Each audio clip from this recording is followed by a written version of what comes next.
Out Da Bayou is presented by Community Coffee, America's #1 family-owned retail coffee brand. The farms help with tons, but the majority of crawfish in Louisiana are still harvested out of the Atchafalaya Basin that sits just off of the Mississippi River.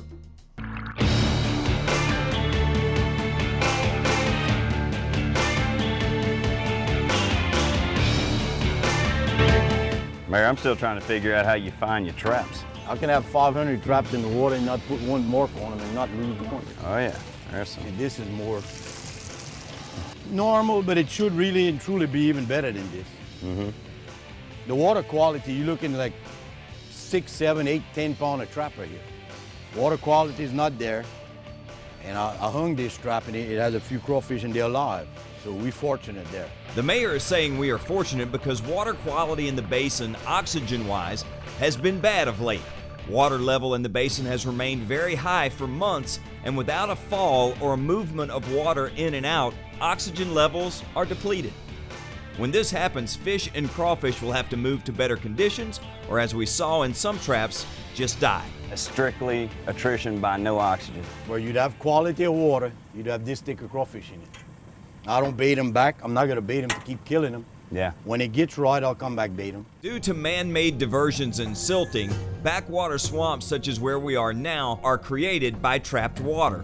The water becomes stagnant because rising and falling levels cannot reach into them. Add to that the spring growth in foliage, and you can count this piece of water out for the near future.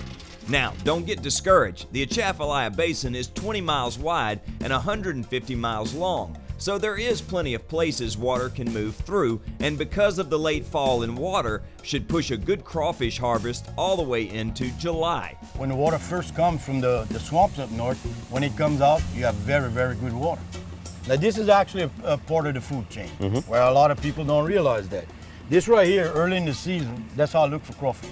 I'll get in a lily patch, and I'll pick up the lilies. The first thing I'm gonna look, if these roots right here would be that long, leave. There's no crawfish. Now a lot of times right here the leaves are getting hard, but a lot of times the crawfish themselves, the new tender leaves that come out, they eat them. They'll eat the whole leaf. That's when you have some of the best tasting crawfish they got on this earth. When they're eating this plant right here. How about that? If you have the right water. The problem, however, still remains. If man-made diversions above the basin continue to increase, more and more backwater swamps will be created. The basin will eventually become dry land, and we will lose the ecosystem and the habitat within. We all took it for granted that it was going to be there forever. False. The last 20 years, the basin has deteriorated in a speed that's unconscionable. I mean, it's unbelievable. I never thought I was going to see that. But now, that's why you're in my book. I want to let the people know exactly what's happened. We need their support. Without their support, we can't save nothing just as a fisherman. Look, I think every classroom in Louisiana, it should be the first field trip they take, is to come grab a boat like David's got over there and put their class in it and ride around and listen to what's going on. And you can't get it more, it's beautiful. Oh yeah. Everybody pitches in one little bit. But the bottom line, the big picture, something's gonna be done. And look, if you don't think that any of that's worth it, 50,000 tons of these crawfish, on average per year, come out of right here. That's right. Now, if you like crawfish, you better start paying attention, because minus 25,000 tons of crawfish out of the market a year, crawfish are $4 a pound. Oh yes, definitely. If not higher. I'm done preaching. Let's move on.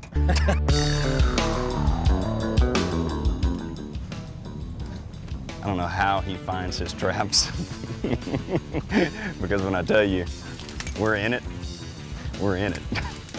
And look, we've already passed it up. It's kind of like my frogging trip. I'm looking in front of us, and the mayor's pulling them up behind us. Nice. So that's an average. Well, I say maybe a little below average still. Yeah, that's it's 2 or below 3 average. pounds. You have about 2.5 pounds right here. Yeah. Like this would be a female? Yeah, it could probably a male. See, I'm so good at telling. I'm still looking for the difference. Is it just that little white? That little white, there's 2 feelers. Ow, you little turd head. But the little bitty white sprigget down there is a male, and the females are gonna be non-existent on that side. more than actually a crawfish pinching you and all, this is the teeth here. Ah, If they bite, you have a little piece of your meat gone. really? They like I didn't even know that. the teeth here. You know what? I've never even seen And they that. raise a shark. That's how they eat their food. But you put your finger there, or you catch a little piece of stick and you put, he's gonna bite it. And a lot of people think you break the pinches off, you can let a kid play with it. Well, it's no. It's a no. I'm gonna let you put him back. I'm a little bit more scared of crawfish than I used to be.